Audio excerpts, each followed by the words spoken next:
ম্যাচের 2 দিন আগে নিজেদের একাদশ ঘোষণা করে দিল পাকিস্তান। রাওয়ালপিন্ডিতে বাংলাদেশের বিপক্ষে 2 ম্যাচের টেস্ট সিরিজের প্রথম ম্যাচে আগামী 21 আগস্ট মাঠে নামবে পাকিস্তান।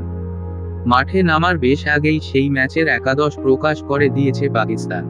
পূর্ব ধারণা অনুযায়ী পেসনির্ভর বোলিং আক্রমণ নিয়ে একাদশ সাজিয়েছে পাকিস্তান। 4 পেসার নিয়ে একাদশ সাজিয়েছে পাকিস্তান। এছাড়া ওপেনিংয়ে রাখা হয়েছে আব্দুল্লাহ শফিক এবং সাইম আইয়ুবকে। একনজরে দেখে নিন পাকিস্তানের একাদশ।